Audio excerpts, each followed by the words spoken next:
அப்போ எத்தனை பாடு வந்தாலும், பிரச்சனை வந்தாலும், துன்பம் வந்தாலும், எதிர்ப்பு வந்தாலும், சோதனை வந்தாலும், நெருக்கடி வந்தாலும், வேதனை வந்தாலும், வருத்தங்கள் வந்தாலும், ஆமாம், அத்தனை எது சாதகமாக பாதகமான சூழ்நிலை வந்தாலும், எல்லாரும் நம்ம விட்டு விலகி போனாலும், ஆமாம், கர்த்தருடைய வார்த்தையை விட்டு நீங்கள் விலகிடாதீங்க.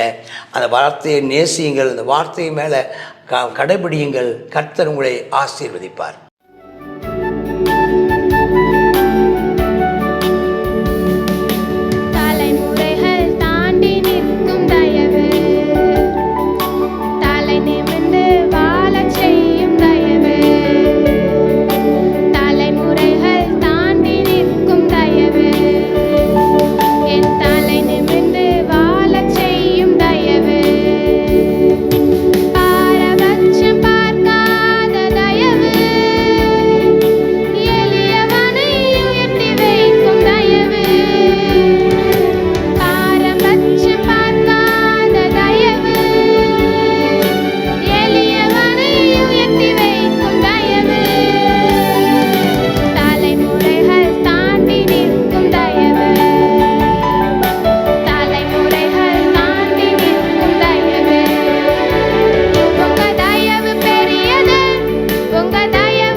கர்த்தருடைய பரிசுத்த நாமத்திற்கு மகிமை உண்டாவதாக.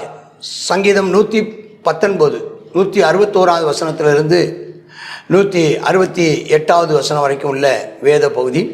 இது ஷின் அப்படிங்கிறதான ஷீன் அப்படின்னு சொல்கிறதான ஒரு வேத, அந்த எபிரேய எழுத்துக்களில் ஷீன் என்ற எழுத்து. இது ஷீன் அப்படிங்கிறது வந்து பல்லு மாதிரி.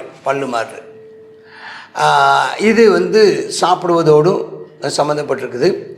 இது வந்து அக்கினியோட தீயோட நெருப்போட சம்மந்தப்பட்டிருக்குது. இது உபத்திரவம் என்று சொல்கிறது, துன்பத்துக்கும் உபத்திரவத்துக்கும் காரணமாக இருக்குது. இதனுடைய நேர்மறையான அர்த்தம் வந்து பல்லு சாப்பிட்றது அப்படின்னு.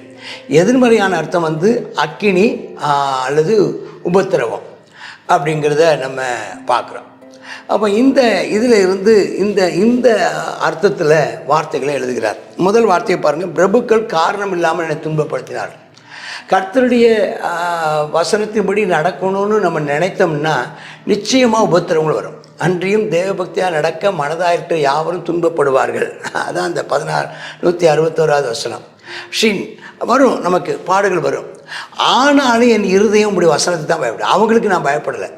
அவங்களுக்கு பயந்து அவங்களுக்கு இணங்கலை, அவங்களோட ஒப்புரவாகலை, அவங்களுக்கு ஒத்துழைக்கலை, அவங்களுக்கு ஒத்து போகலை. நான் அவங்கள அனுமதிக்கவும் இல்லை. நான் உமக்குத்தான் பயப்படுகிறேன். என் இருதயம் உமது வசனத்துக்கே பயப்படுகிறது. அப்போ உமக்கு நம்ம எதுக்கு பயப்படுறோன்னா, இதே இது அதாவது ஏசாயாலும் சொல்கிறார், கர்த்தருடைய வசனத்துக்கு பயந்து நடுங்குகிறவர்கள் அப்படின்னு சொல்லப்பட்டிருக்கு. நடுங்குகிறவர்களே. அப்போ கர்த்தருடைய வசனத்துக்கு பயப்படுங்க, சத்தியத்துக்கு பயப்படுகிறவர்களாக இருக்கணும்.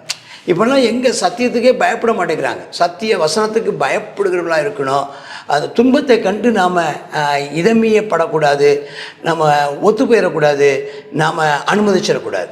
சரி, என்னையை பொறுத்தவரையில் மிகுந்த கொள்ளை உடைமையை கண்டுபிடிக்கிறவன் மகிழ்கிறது போல நம்முடைய வார்த்தையின் பேரில் மகிழ்கிறேன். எனக்கு அவங்களுக்கு வந்து பணம், அவங்களுக்கு வந்து சொத்து, அவங்களுக்கு வந்து பதவி, அவங்களுக்கு எல்லாம் ஆகக்கூடிய எல்லாம் கூட்டி கழித்து பார்த்தா எல்லாம் பணம், அதாவது பொருட்கள், தங்கம், வைடூரியங்கள், இவைகள் தான் அவங்களுக்கு சொத்து, மண், இதை தான்.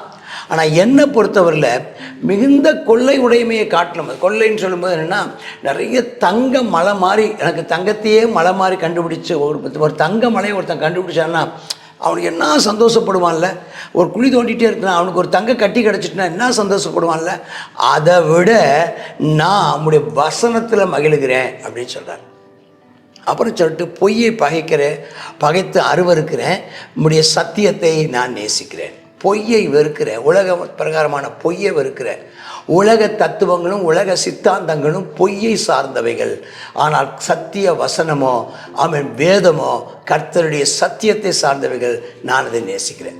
அதை நேசிக்கிறேங்கிறதுக்கான அடையாளம் என்னன்னா, ஒன்று, நான் 7 தரம், ஒரு நாளில் 7 தரம் போய் துதிக்கிறேன்.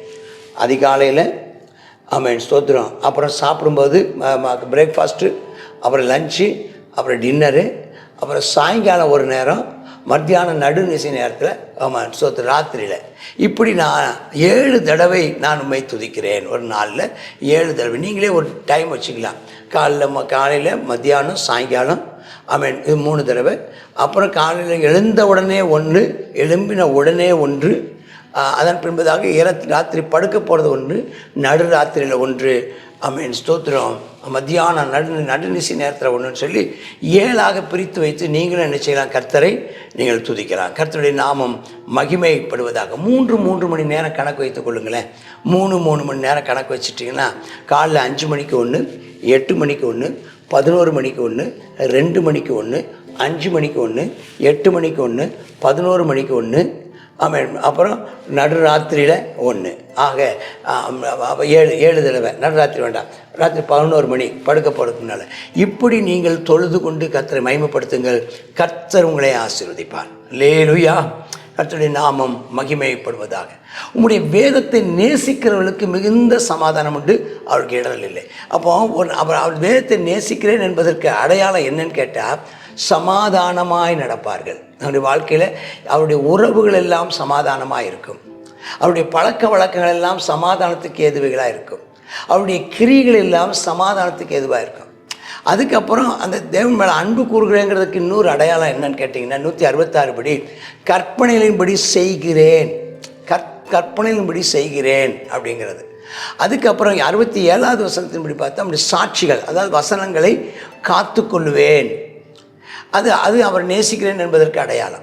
168வது வசனம் பாருங்கள். உமது கட்டளைகளையும் உமது சாட்சிகளையும் காத்து நடக்கிறேன். என் வழிகளெல்லாம் உமக்கு முன்பாக, உம்முடைய வழிகளெல்லாம் உம்முடைய வார்த்தையின்படி இருக்கிறது அப்படிங்கிறத இருப்பாங்க. அப்போ எத்தனை பாடு வந்தாலும், பிரச்சனை வந்தாலும், துன்பம் வந்தாலும், எதிர்ப்பு வந்தாலும், சோதனை வந்தாலும், நெருக்கடி வந்தாலும், வேதனை வந்தாலும், வருத்தங்கள் வந்தாலும், அத்தனை எது சாதகமாக பாதகமான சூழ்நிலை வந்தாலும், எல்லாரும் நம்ம விட்டு விலகி போனாலும், கர்த்தருடைய வார்த்தையை விட்டு நீங்கள் விலகிடாதீங்க. அந்த வார்த்தையை நேசியுங்கள். அந்த வார்த்தையை மேலே கடைபிடியுங்கள். கர்த்தர் உங்களை ஆசீர்வதிப்பார். ஆமேன், ஆமேன். God bless you. சங்கீதம் 119 21வது பாகத்தை இதில் பார்க்குறோம். 21வது பாகத்துலேயும் வேதத்தின் மகத்துவத்தை அவர் சொல்லுகிறார். அவர் என்ன செய்கிறாரா, உங்களுடைய வசனத்திற்கு நான் பயப்படுகிறேன், உங்களுடைய வசனத்தில் நான் மகிழ்கிறேன், மிகுந்த கொள்ளை வடிமை கண்டு மகிழ்கிறது போல வசனத்தில் மகிழ்கிறேன் என்று சொல்லுகிறார். உங்களுடைய வசனத்தை நான் நேசிக்கிறேன் என்று சொல்லுகிறார். உங்களுடைய வசனத்தை நான் என்ன செய்கிறேன், காத்து நடக்கிறேன் அப்படின்னு சொல்லுகிறார். நான் என்ன செய்கிறேன், ஒரு நாளைக்கு 7 தடவை என்ன செய்கிறேன், துதிக்கிறேன் அப்படின்னு சொல்லுகிறார். அப்போது எவ்வளவாய் வேத வசனத்தை வாஞ்சிக்கிறதான தேவனுடைய மனிதன் என்று சொல்லி பாருங்கள். இந்த நாளிலும் வேத வசனத்தில் நமக்கு எந்த அளவுக்கு ஆர்வம் இருக்குது, ஆசை இருக்குது, நாம் எந்த அளவுக்கு வேத வசனத்தை ஒவ்வொரு நாளும் தியானிக்கிறோம் அப்படிங்கிறத பார்ப்போம். பாருங்கள், இந்த வேத வசனத்தை தியானிக்கிறதுனால அவங்களுக்கு இடரல் இல்லையா, வேத வசனத்தை தியானிக்கிறதுனால மிகுந்த சமாதானம் உண்டாம். இதனால் நம்ம ஜெபிப்போமா, அந்த வேத வசன தாகத்தை கர்த்தர் நமக்கு தரும்படியாக ஜெபம் பண்ணுவோம். கர்த்தாவே ஸ்தோத்திரம் ஏசப்பா, இந்த நாளிலும் கர்த்தாவே ஸ்தோத்திரம் ஏசப்பா. பிரபுக்கள் ஆமேனப்பா காரணமில்லாமல் அப்பா எங்களை வெறுத்தாலும் பகைத்தாலும் நாங்கள் உங்களுடைய வசனத்துக்கு நடுங்க உதவி செய்யுங்கப்பா. உங்களுடைய வசனத்தை காத்து நடக்க உதவி செய்யுங்கப்பா. உங்களுடைய வசனத்தில் மகிழ எங்களுக்கு கிருபை தாங்க. உங்களுடைய வசனத்தை நேசிக்க உதவி செய்யுங்கப்பா. உங்களுடைய வேத வசனத்தில் மிகுந்த சமாதானம் உண்டையப்பா. ஆமேனப்பா, அவைகளில் இடரல் இல்லைன்னு சொல்லி பார்க்குறோமேப்பா. ஆகையினால் அந்த வேத வசனத்தின்படி நடக்க எங்களுடைய இருதயத்தை பக்குவப்படுத்த வேண்டும் என்று சொல்லி ஜெபிக்கிறோம். உங்களுடைய வசனத்தை நாங்கள் காத்து நடக்க எங்களுக்கு கிருபை தாரும். ஆமேனப்பா. சங்கீதக்காரன் 7 தடவை அப்பா உண்மை இந்த வேத வசனத்தை கொண்டு உண்மை துதிக்கிறதை நாங்கள் பார்க்குறோம். நாங்களும் கர்த்தாவே அப்பா அதிகமாக உண்மை துதிப்பதில் முக்கியத்துவம் கொடுக்க கிருபை தாரும். இயேசுவின் நாமத்தில் ஜெபிக்கிறோம் நல்ல பிதாவே. ஆமென்.